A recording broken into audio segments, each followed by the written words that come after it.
Welcome to an all-new Build Out live stream. You can join the stream every Wednesday at noon Eastern Daylight Time, exclusively here on LinkedIn. The stream will be starting in just 1 minute. In the meantime, let me take this opportunity to talk about the graphic design platform that I use to create the social media graphics, overlays, and studio graphics for the Build Out series. Canva is both an online platform for your desktop and laptop, and also offers an app for smartphones and tablets. With the Canva graphic design platform, you can easily create social media, presentations, posters, documents, and other visual and video content. While there is a free version, Canva is best when using the affordable Canva Pro subscription and Canva Enterprise. So if you want to build out your social media and visual content, you need to use Canva. I'll make it easy for you to sign up. Just use the referral link provided on this stream's event post or in the video description with this stream's recorded posted to my YouTube channel. Okay, now let's get this Build Out live stream started. Today my guest is Racquelle Pakutz from Zen Freight Solutions. Racquelle is also known as the Healthy, Happy Hiker on Facebook. Racquelle hikes for mental health awareness and normalizing conversations on anxiety and depression. Racquelle and I will have a discussion on mental health and mindfulness. Welcome to an all-new Build Out live stream, a very special one. We're going to be covering the topic of mental health and mindfulness. And joining me today is Racquelle Pakutz from Zen Freight Solutions. Welcome, Racquelle. Thank you so much. I'm super excited to be here. You know, I kept practicing your first name and I messed it up. I keep wanting to say Rachel. I don't know why, but I keep wanting to say Rachel. So I apologize for that. No worries. If you could do a favor, if you could cover your background, your professional background, and then also what I'd like to have you do is cover a little bit about the healthy, happy hiker. And then also, too, I believe you have a book, or you're a contributor to a book that's coming out. Yes, sure thing. Well, thank you so much. I'm super excited to be here. I'm Racquelle Pakutz. I graduated Clarion University in 2008 at the young age of 20. I immediately started my career in transportation at a local company here in Pittsburgh. It was a great opportunity as they were new and young and starting to grow. I stayed with them for about 7 years as they grew from one office to about 15 offices nationwide. But about 2016, I just kind of had this feeling that I needed to change things up. So I looked around at some other career options, but ultimately I switched companies and stayed in transportation. I went to another transportation company and helped them start their logistics from the ground up, and stayed with them for almost 3 years. And that's whenever in 2019, I had another feeling inside. I needed to do something more. It wasn't enough. So I jumped out of the corporate world and started an entrepreneurial as a CBD company, actually. That didn't last too long, but I quickly jumped right back into transportation. And I've been running with Zen Freight Solutions for 2 years now. During all of those transitions, that's when I started hiking in 2019, because when you're having a job change, career change, you have a lot of anxieties, a lot of things that come up. So the woods is where I go to handle those thoughts and emotions. And that's where I started Healthy, Happy Hiker, sharing my journey and sharing any kind of positivity and inspiration that I can to any of my followers. Yeah, I loved on Facebook looking at the photos that you post and the stories, and also the videos that you put as well, and very motivational messaging. Before we would get into our conversation today, what I'd like to do is I want to thank all the viewers of the live stream. I greatly appreciate everyone who watches this live stream, and also to the replay of the live stream itself, and then on my YouTube channel. This week leading into today, we're covering the topic of mental health and mindfulness, and I received a lot of DMs from people, a lot of stories, and it is great for those who are suffering or those who have challenges when it comes to mental health to share your stories with others. Seek counseling, seek professional help, but don't hold things back, and don't be fearful to let someone know that you are struggling or you're having a challenge. We're coming out of, obviously, the post-COVID, and now all of a sudden we have another potential thing that could happen related to the pandemic.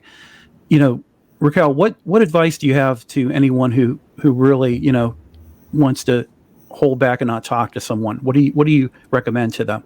Sure. First, I want our viewers to understand that it is 1 in 4 U.S. Americans that are affected with mental illness. So it is way more common than we think. We just don't talk about it. So that's what I'm trying to do, is normalize this, right? Having a good support system, figuring out who it is, who you trust that's around you that you can just talk to, whether that's a family member, a counselor, or maybe even, for me, just a couple really close girlfriends. That process of talking about whatever it is that's bothering you and reframing it is the best way to be able to move on from it and be able to put those emotions aside. Definitely.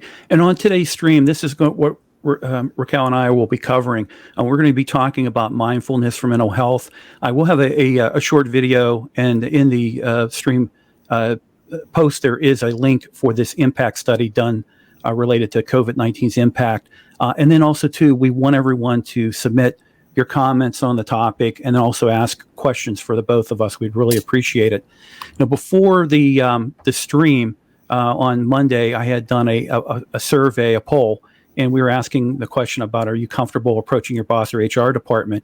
And surprisingly, the no's, the unsures, and the negative disclosures were very high. Only 22% said yes. So obviously there's a lot of people hesitant to really share their challenges and also any mental health issues that they are facing.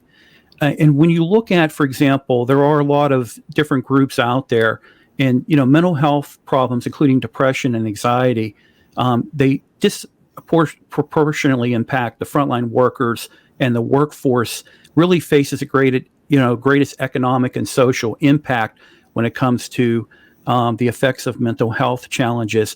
But also, too, sometimes it comes to barriers when it's seeking help and everything like that.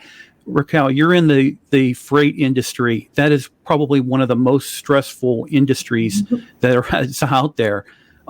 When it comes to seeking out professional help, what are some of the options that you found available for employees or employers to look at? Sure.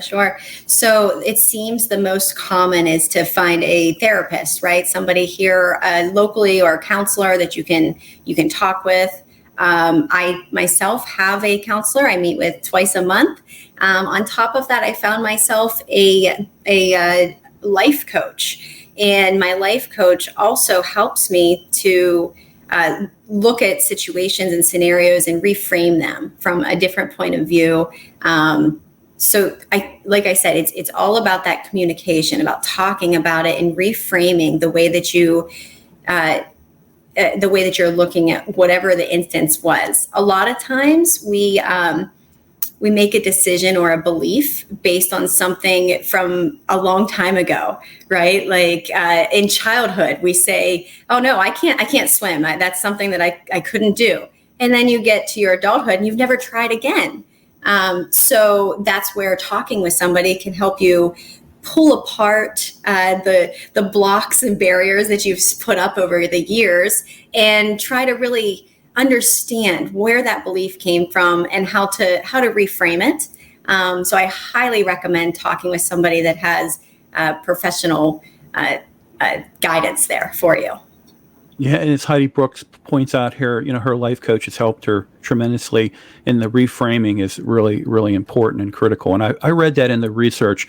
It's just amazing, when, I thought myself, I know everything there is about mental health, and I know about, EAPs, and, even my own organization has mindfulness programs, they do yoga and things like that. Mm-hmm. During the pandemic, obviously everything was all virtual, but when you really look at a lot of the assistance that's available out there for employees and through employers, they're the EAPs, the employee assistance programs and stuff like that. So there is a lot of resources out there, but a lot of times people don't know where to turn to or who to talk to.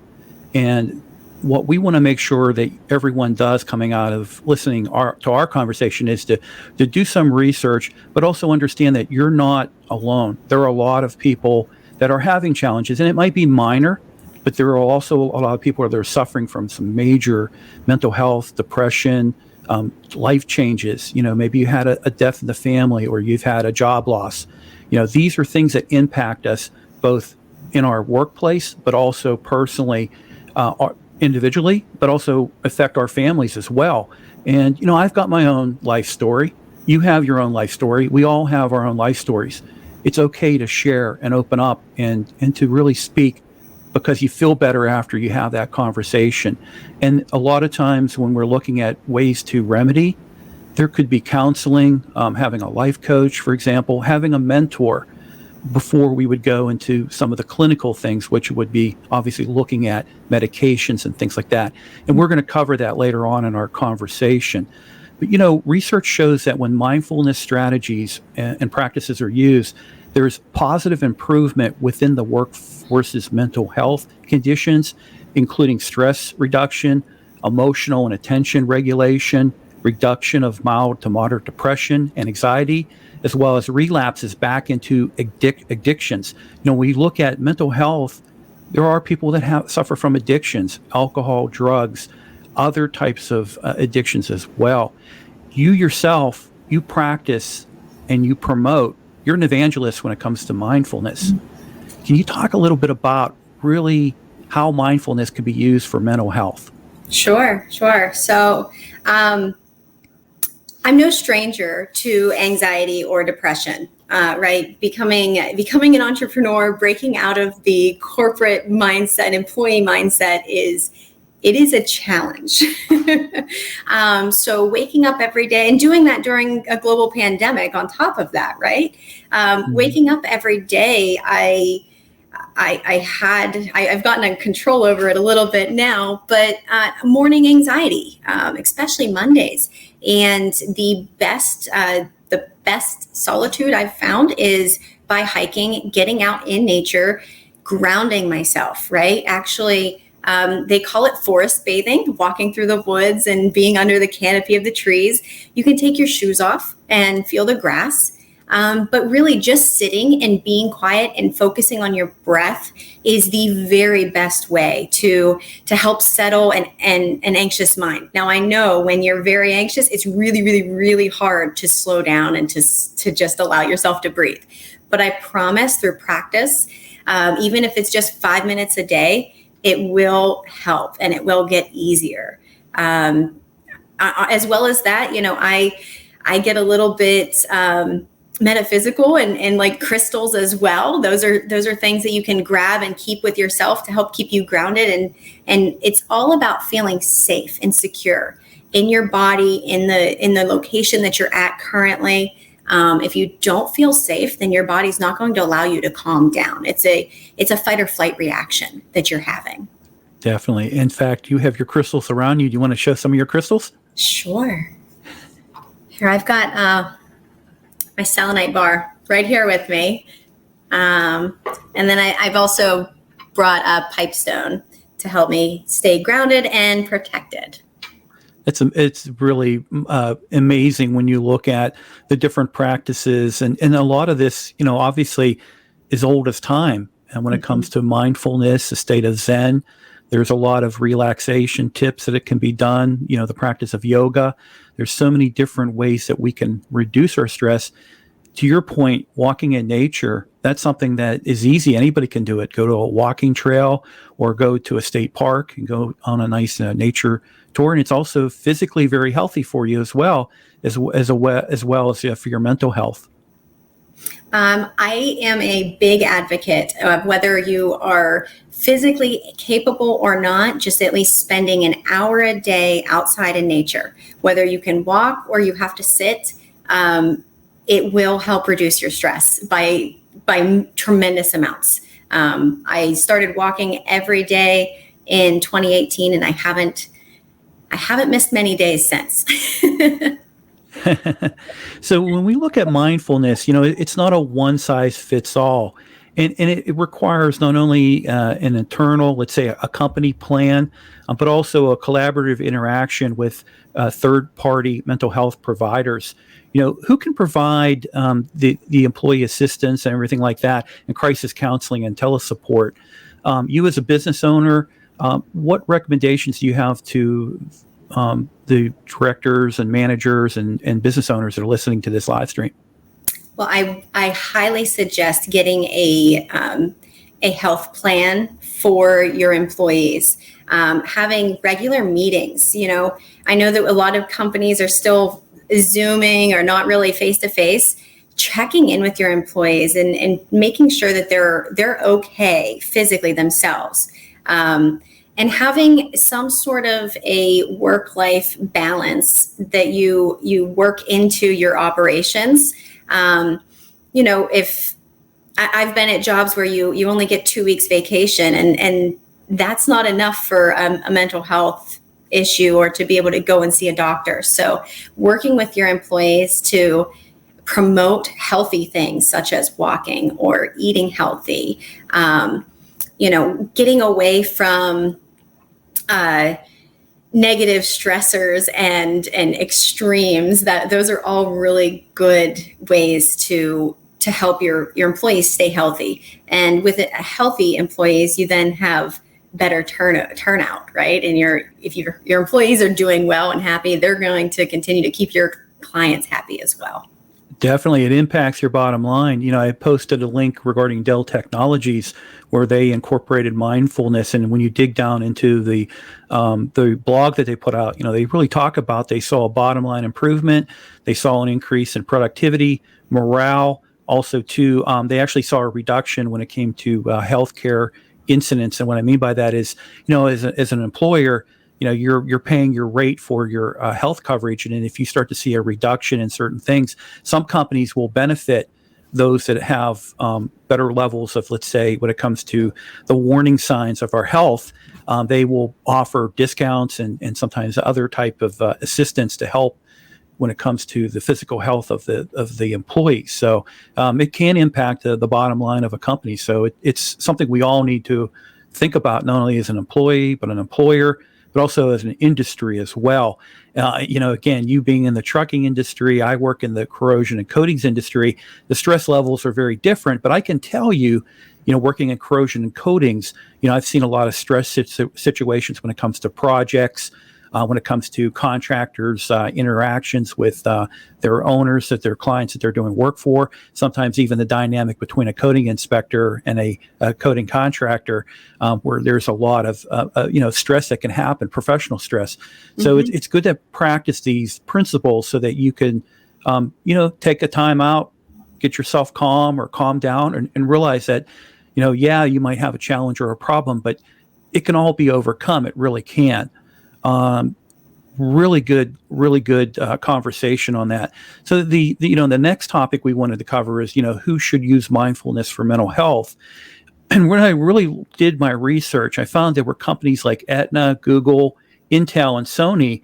They provide mindfulness programs to all their employees, and they actually give them time to participate in mindfulness activities. They also do things for their leadership, where they will do mindfulness as much as you do leadership training, do mindfulness training as well, and then also offer them training related to looking for signs and situations that will show that there is a challenge or a potential issue, let's say with an employee or even with a team when it comes to mental health stresses and challenges and things like that.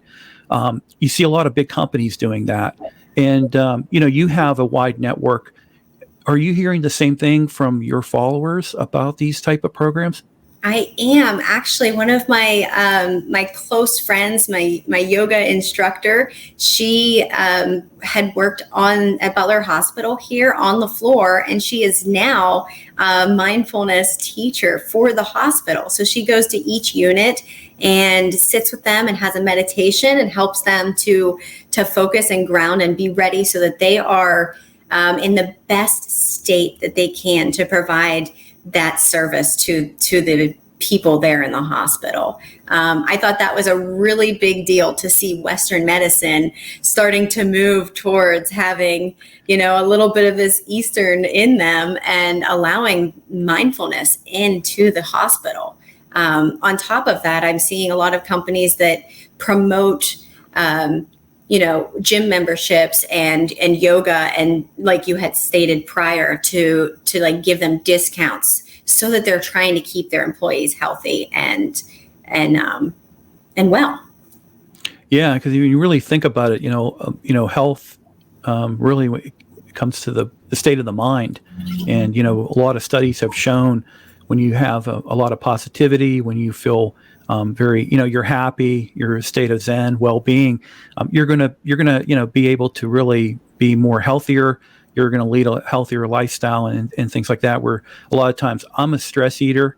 I have a weight challenge, and for me, I'm a stress eater. So those are things that I need to tackle. So hopefully, our conversation and my research I've done, I'll learn something that I can do. I know taking walks is something I definitely need to do. So I've been there. So for all of you that didn't know me 3 or 4 years ago, I was almost 200 pounds and extremely overweight, extremely depressed and anxious. I didn't really have a persona online because I didn't care for myself. So when I started Healthy Happy Hiker, that was my switch to learning about self-love and learning to accept the person that I am and this body that I'm in, and learning how to fuel my body, right? Food is fuel to me now. It's no longer, I used to emotionally eat all the time, I promise. Pizza, ice cream, those were my go-tos. But once you start to transition, you kind of gain momentum, and it gets easier with time. But learning about your body and just trying to gain as much knowledge as you can is the best suggestion that I can give. Yeah. And, in post-COVID, a lot of companies that are returning back to work, some companies are taking the approach of, we can do a hybrid, we can work remote. Those who can work remote. And those that have to be in the office, unfortunately, they have to be in the office. And I don't mean it, unfortunately, in a negative term, but they have to be in the office because of their duties, roles, and responsibilities. Really, that's critical for them.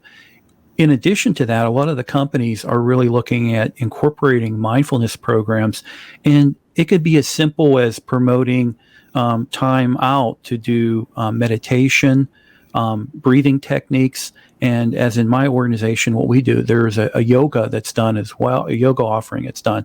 So, when it comes to mindfulness exercises and techniques, what do you recommend people to pursue? You can start with just a morning gratitude, right? That is my number one when I first get up in the morning, and whether you call it spirituality, prayer, whatever, it's being grateful for what I have in front of me, the bed that I'm in, the roof over my head, the day that I see, the fact that I'm here. Because when you take time to really be grateful for what you already have, then those amazing things in your life continue to multiply. Because it's like, I think Louise Hay is the one that says it. But if you give somebody a gift and they're super grateful for it, you're going to want to give them a gift again. But if you give somebody a gift and they're like, I don't want this, then why would you ever want to give it again, right? So yeah, practicing gratitude is the number one thing. After that, mindfulness as far as, breath work, keeping your body, working with your body to slow down your breath and really focus on where your thoughts are going, and just allowing your body to slow down. On top of that, I would say minding what you put into your body, whether that is food or words, the way that you're talking to yourself, right? I had a very negative self-talk. That's something that they like to call the inner critic. And that inner critic, I picture it as like, that little devil that's on your side here, the angel and devil on your shoulders. Mine's a drill sergeant. He will yell at me and tell me what to do. And sometimes when I notice that, I have to, okay, wait a minute, stop, breathe a little bit and refocus. But it takes a lot of practice. It's a practice. That's what I want everyone to know. This is not something that you all of a sudden are a professional at. It's a practice every single day. So will you with your drill sergeant, what you're saying, you advocate that it's okay to have an imaginary friend as an adult? Yes, of course. We all have different personas that tell us one thing or another, right? Like you hear, I'm sure if you go to do something and you can hear your mom or dad in the background saying, no, what's going to happen with that, right? That doesn't leave you.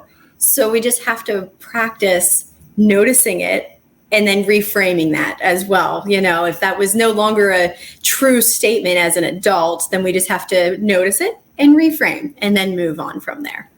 Very good. Very good. Before we get to our third and final topic, I wanted to play a short video, and it's going to be regarding the COVID impact study done related to COVID-19 on mental health and well-being. So hold on 1 minute. I hope that you're getting value out of today's stream with Racquelle and our conversation on mental health and mindfulness. The National Institute for Healthcare Management is a nonprofit healthcare organization focused on scientific evidence and collaboration. The Institute at the end of 2020 released an impact study on the effects of COVID-19 on mental health and workplace well-being. I'd like to cover just a few findings that impact study uncovered. Between the years of 2019 and 2020, reported symptoms of anxiety have tripled. Depression symptoms have just about quadrupled. In the 18 to 24 age group, is seen an increase in adverse mental or behavioral health symptoms. Related to workplace mental health, the study found that 51% of participants reported worse mental health at work since the pandemic. 30% of employees reported being fearful that disclosing their mental health challenges could lead to their employment being terminated. And other areas that the pandemic increased mental health risk were job loss, isolation and social distancing, juggling childcare and work, fear of getting sick, and managing an expanded workload. The study is very comprehensive and informative, and I'll post a link to the study's result in the stream's comments, as well as the video description when the stream's recording goes up on my YouTube channel. So please seek out professional help on mental health challenges. Okay, now back to Racquelle to finish out today's stream and discussion on mindfulness. Yeah, this study was absolutely amazing to read and also very concerning because, we went through a major life crisis when it came to a pandemic. Things shut down. You and I, last year during the pandemic, I had interviewed you and we were talking about the state of transportation, and it was the chaos that you were going through. And I can just imagine, you were trying to find trucks to move materials, and you were having a heck of a time. I remember that. How did you get through all that stress? Well, that's why I hiked. In 2020, I hiked over 500,000 steps, 500,000 steps. I think it was more than that, but I hiked every single day, as well as, just communicating with people, finding a community that is a good support system, whether that is professional or personal. It means a lot. Do not isolate yourself. When you isolate yourself, you think you're the only one with the problem. I promise you're not. We all are going through this. Like I said before, it's 1 in 4 have a mental illness at some point in time throughout the year. So last year, throughout the COVID challenges, it was a matter of reaching out, using the community that I had, making sure I connected with new drivers, with old drivers. And I was extremely communicative with my clients to let them know what was going on in the supply chain. Even now, we're still struggling with containers coming into the US. We're having all kinds of import issues and delays. But But I find that as long as you're communicative and open and honest with everyone, then that's all we can do, right? We just have to make sure that we share that with everyone.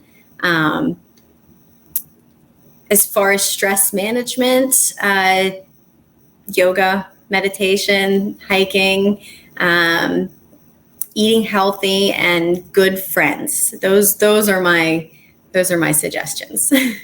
Definitely. For me, it would be, I need to do eating healthier, more activity, and really connecting stronger with my friends. And during last year, a lot of challenges again with the friends and connections I've had. But like I say to anyone, I'm here. If you want to talk about anything, please talk to me. And the same thing when it comes to you want to reach out to others within professionals, but also even talk to family members, friends when it comes to some of the challenges that you might be having and stress and anxiety, because it's a killer. There's no doubt about it. I will say that it's very difficult when you are what I call in the hole, where you feel like all that is around you is darkness and heaviness and just nothing but bad news. And you just can't see the light in that situation. It is very challenging to reach out for help. And all I can, and the best thing I can say is that that's the moment of bravery. That's the moment where you become your own hero and you get out there and you ask for help and you connecting with another human, remembering that we are all human. We all have emotions and we all have these feelings and thoughts. And some of us can reframe easily, but we all get into the hole every now and then and need help getting back out. So just make sure you ask for help. If anyone is local to Pittsburgh, you're welcome to come hike with me and we'll chat and just hike along. Very good. Now, for our next topic that we're going to be covering is mindfulness more effective than medications? I'm not a doctor. I'm not providing any type of medical advice or anything like that. You want to talk to your doctor, definitely talk to your doctor.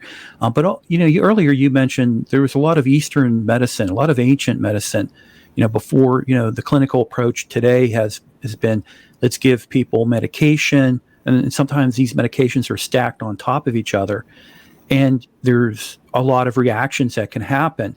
When we looked at mindfulness, when I really started digging into mindfulness and doing research, I found that mindfulness therapy is as effective as antidepressants in preventing depression and mental health challenges. In fact, the American Journal of Nursing study showed that there was a 74% reduction using mindfulness therapies in comparison to a 76% reduction using antidepressants. So here's a situation where the antidepressants that you're giving a chemical to basically control a situation, where the mindfulness exercises, which have no type of chemical, which can obviously doesn't create a dependency on that prescription, just as effective.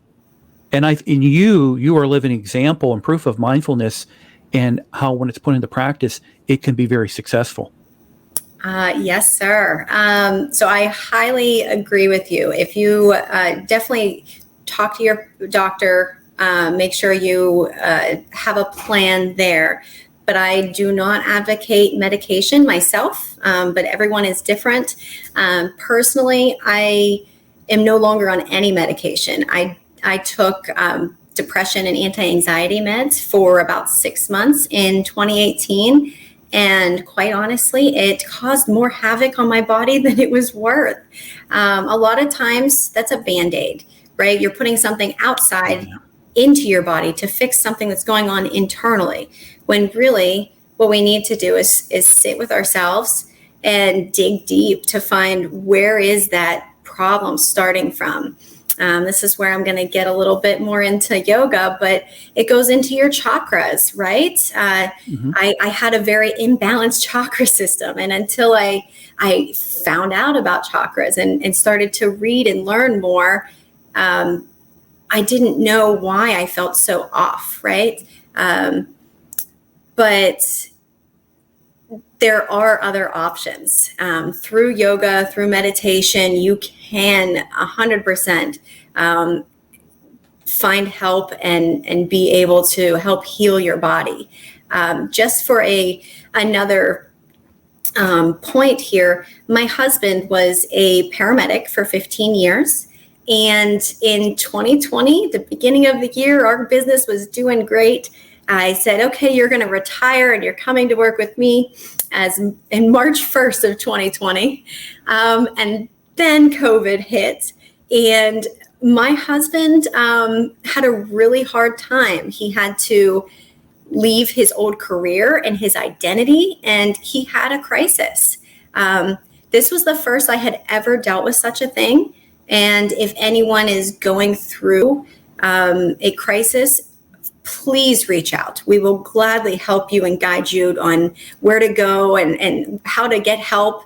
And what that looks like is somebody that just can't get out of their head. You feel trapped and you feel like the world is going to end if you do anything at all. And it's a very scary place to be, and a very scary way to feel. So I'm here to help and guide if anyone is ever there. But he successfully worked through it. He had a lot of support and read a lot of books and did a lot of meditation and hiking himself, that he now is able to wake up each day and no anxiety at all. It was about a year he was waking up and having to, have diarrhea, vomiting, just not even able to function in the mornings. So I understand if there's anyone out there like that. I truly do. And I promise you that you can get through it, and you can come out on the other side happier and healthier. And that's why I started the Healthy Hiking Academy, so that I can share this information and help others be led with a light on their path on how to get through it. In addition to that, too, you co-authored, or are you authoring new books coming out? I did. So in 2020, I'm just honored to have been able to meet up with 20 other women, and we created the book called 21 that is here behind me. My chapter was called You Can Do Hard Things. And in my chapter, I talk about mindfulness and gratitude and how that helped me get through 2020 and the global pandemic. We had the pandemic. My husband was having problems. I was running a business. There was a lot going on. But with using these techniques, I was able to make it through. And here I am, stronger than ever before today. So the next thing you need to work on is starting the Healthy, Happy Hiker webcast. Yes, we're getting there. Perfect. I've been able to meet up with Dr. Rhonda Zimmerman, and she also is in mindfulness, and she's working for another transportation company, and she brings that into that company. So I was really intrigued and drawn to her as she's doing what I want to do in my life. So I think we will be starting a podcast here very soon.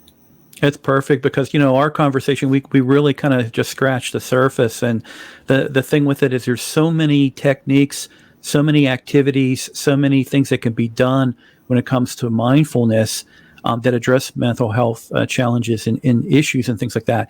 So it's great to have someone like yourself as an advocate out there talking about it. I know a lot of people, when you talk about chakras and yoga, you're like, oh, that sounds like, snake oil. It's kind of like, mysticism and stuff like that. But, this is stuff that was developed, thousands of years ago. It's been used for generations. And so you have medicines that are natural medicines, and then you have the chemicals that people receive. But when it comes to the mind, a lot of it is really self-help. And then you have to embrace, like you said, embrace the demons, the challenges that you have, and address them at their core to be able to resolve those issues. You're a living example of that, where you overcame that. You could have been literally a slave to that your whole life, but you overcame that. And so I think your message to everyone listening today is very important and very critical. And like I said earlier, I appreciated the DMs that I receive from people sharing some of the challenges and things that they have faced and they're currently facing. And again, I recommend go out, seek professional help, talk to your friends and family, employers that have employee assistance programs. Look into those, take advantage of those. They're there for you because a company does better when its employees are doing well. And that's really important, not for just the company, but also for the employee themselves. Oh, 100%. Definitely ask and start looking around. There are many options out there. I didn't know where to look, right? When I first left my corporate job, I was all alone, and it was April of 2019. It was very rainy, and I just started hiking and listening to podcasts. There's a lot of free information out there on YouTube and in the podcast world. So just start to search and start to look because self-knowledge is key, right? We that knowledge that you gain can never be taken from you. So learning about yourself, learning about your body, and learning a little bit of psychology, not a whole lot, but a couple books, if you don't mind, I could recommend. Oh, please do. Yeah, Pete Walker, The Tao of Fully Feeling. That's a really, really good one. And where did it go here? Daniel Goleman, Emotional Intelligence. And then my ultimate favorite, which is Wayne Dyer. Anything from him, but Pulling Your Own Strings is a very, very great book to listen to. What about the book up on your mantelpiece there? That would be 21. It is full of many inspirational stories from 21 different women, 4 of which have overcome cancer. And I highly recommend it. You can pick it up on my website at the Healthy Hiking Academy, or you can go on Amazon and get it there. We'll have to post a link onto the stream post here on LinkedIn. So sure. Racquelle, I think we could, like I said, we just scratched the surface. We could talk about this for probably hours, and maybe there's an opportunity to have a larger stream down the road where we would maybe have some other professionals and other, subject matter experts when it comes to mindfulness and wellness and everything like that. We could maybe have a larger live stream down the road. For sure. I look forward to it. For all you viewers out there, the best thing I can say is please, please, please, if you need someone to talk to, DM me, message. I will be here. I'm glad to help and point you in the right direction. Very good, very good. And then for the viewers next week, I will have Joe Sullivan from Gorilla 76. We're going to be talking about content marketing for business-to-business manufacturers. So next Wednesday at noon here on LinkedIn Live. Looking forward to having a great conversation with Joe Sullivan. Awesome. Well, thank Racquelle, you so much. Yeah, Racquelle, I mean, wow, what a, is there anything that we did not talk about that you would want to cover before we would end the stream? Here we go. Oh, there we go. We got Happy Hiker Academy on there. Maybe talk a little bit more about the Academy. Sure. We just got it started, but my goal with that is to share these books that I've read and some of the people that I've connected with. There are groups here locally in Pittsburgh that help in different instances. There's such a thing as called somatic movement. I don't know if you've heard of that. No. I had started some somatic movement therapy, and the gentleman that created it is actually local here in Pittsburgh. It's a matter of sitting with yourself and focusing on your body when you think about something in particular, and noticing where your body is affected. So if I think about right before I come on here and I'm really anxious and my throat is where I feel it. So then you kind of focus on breathing and allowing it to do what it needs to do. And then after that, it kind of goes away. Sometimes we have emotions that are just trapped in our body. And the only way you can get them out is by allowing them, by slowing down and focusing on them and allowing those emotions to come out. Those are all things that I plan on teaching on my hikes as people come with me and through the hiking academy, so that this is not something you have to go and go see a doctor for 100%, but you can start the journey now from home. And the cool thing is with the Happy Hiker Academy, you don't have to be in Western Pennsylvania.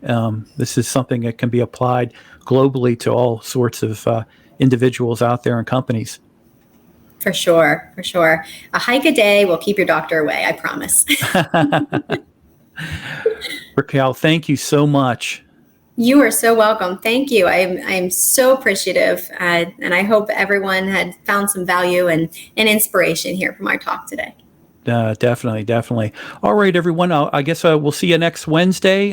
Stay tuned to LinkedIn for updates on next week's live stream and other posts that are coming from me. Appreciate everybody, and thank you very much. Have a great day.